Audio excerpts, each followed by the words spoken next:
Very often, reality can surpass fiction. The vast majority of shocking cases are usually committed by men, but when it comes to evil, it is not necessarily a matter of gender.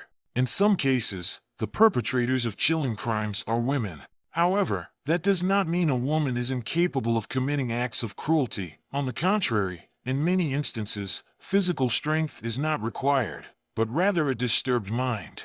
The impulse to commit incredible and unimaginable acts is part of human nature. Many believe that we all have a degree of darkness within us.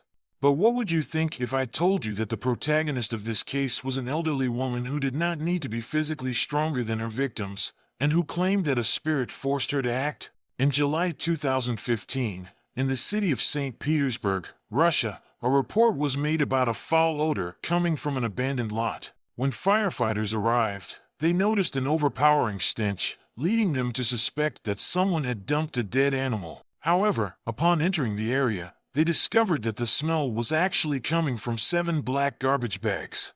The stench was unbearable, but one of the firefighters mustered the courage to pick up a bag and open it. His face turned pale, and his eyes widened in shock. He looked at his colleague and said that it contained a human body. Stunned by the discovery, they immediately contacted the police, who arrived within minutes. Upon inspecting the contents of the bags, authorities realized that the remains belonged to an elderly woman. Her limbs had been severed and placed in separate bags.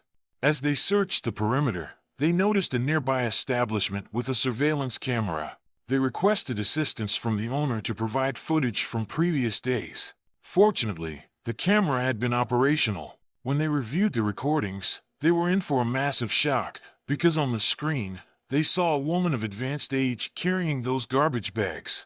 The video footage showed that the incident took place between 2:21 a.m. and 3:54 a.m. on Saturday, July 25th. Once she had finished disposing of all the bags, the elderly woman walked off in the opposite direction and disappeared. The surveillance cameras managed to capture the direction in which she had gone. When authorities followed the route, they noticed a trail of blood leading to an apartment complex.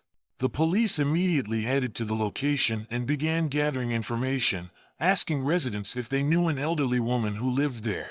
2 names quickly came up: Valentina, a 79-year-old woman; Tamara Samsonova, a 68-year-old woman who was her roommate. When officers knocked on the apartment door, Tamara was the one who answered. She looked at them, nodded, and calmly said, "It was me." Her unexpected confession stunned the entire police force. She then invited them inside. As they conducted a preliminary search, they went into the bathroom, where they found clear evidence that the crime had taken place there. Inside the bathtub, officers discovered saws and knives still covered in dried blood. But the worst was yet to come. Noticing pieces of aluminum foil, the police feared the worst. One officer opened the refrigerator, and inside, he found human body parts wrapped in foil. The horrifying discovery left the officers speechless.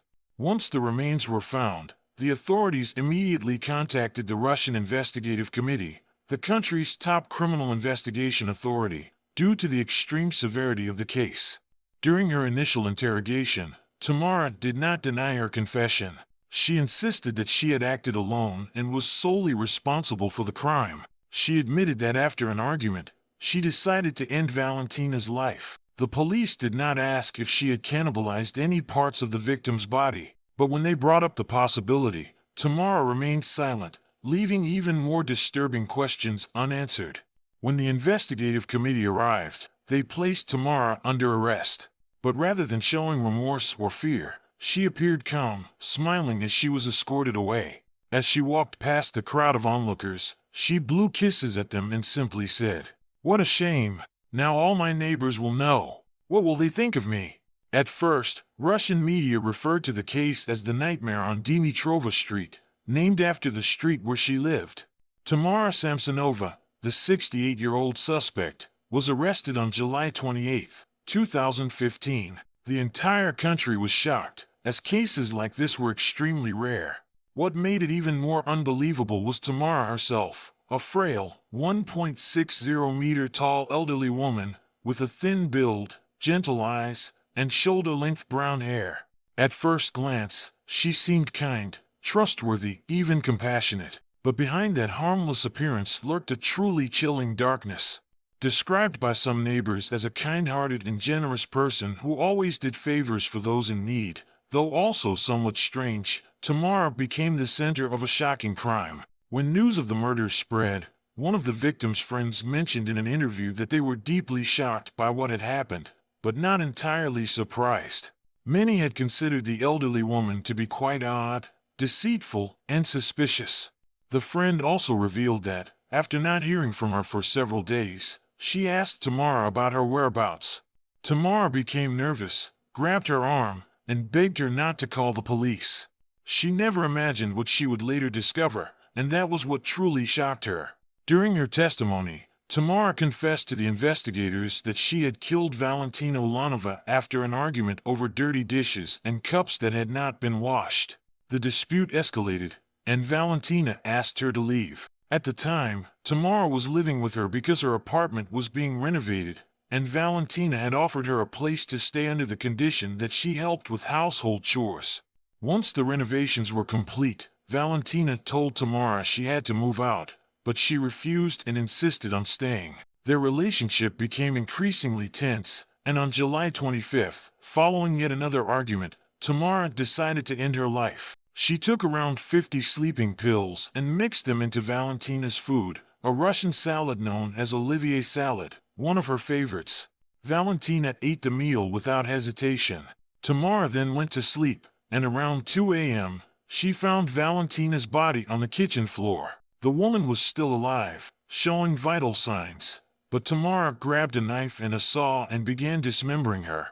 She started with the head, placed it in a pot, lit the stove, and boiled it. Then, she proceeded to cut up the rest of the body, disposing of the parts gradually. During this time, the building's security cameras captured Tamara carrying out her gruesome act. The footage showed her placing body parts into bags and taking them down to an empty lot. At one point, she was even seen carrying the pot and later returning without it. The footage was quickly released, going viral almost instantly. Tamara later admitted that she had set aside some of the best organs for consumption. She placed the head in a pot to extract whatever she could, then covered it with a kitchen cloth and took it down to the empty lot in a bag. She also confessed that she had cared for Valentina, which is why she had not eaten her earlier, but she simply could not tolerate her refusal to wash the dishes anymore. She planned to live in the apartment for a few months until Valentina's relatives or someone else showed up. Her horrifying confession continued to escalate. She claimed she did not eat Valentina's chest because it was too flabby and that she preferred firmer flesh, like that of another woman she had consumed years ago, implying a previous victim. After disposing of the last of the 7 bags, she returned to the apartment, took pieces of Valentina's liver, and ate them. She even remarked that, despite Valentina's age, her body was in good condition since she never drank alcohol. Investigators were stunned by her statement, which she gave without the slightest hint of remorse. A thorough search of the apartment revealed books on the occult and black magic, as Tamara had an interest in astrology. They also discovered her personal diary, handwritten in German, Russian, and English. Within its pages, she had confessed in detail to taking her friend's life, was closely followed by the public and the media.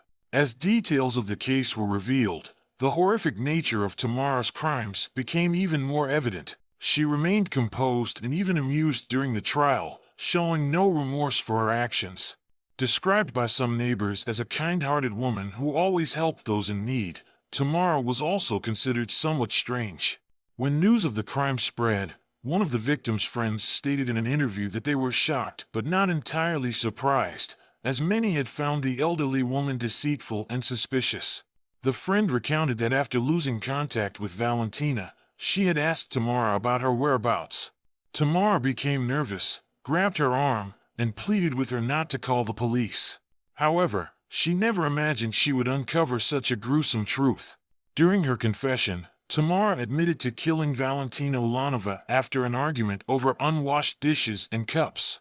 The fight escalated when Valentina, who had allowed Tamara to stay in her apartment while hers was being renovated, asked her to leave. Tamara refused and tensions grew between them. On July 25th, after another argument, Tamara decided to end Valentina's life. She crushed around 50 sleeping pills and mixed them into Valentina's favorite dish, Russian salad, Olivier salad. When Valentina ate the meal, Tamara went to sleep.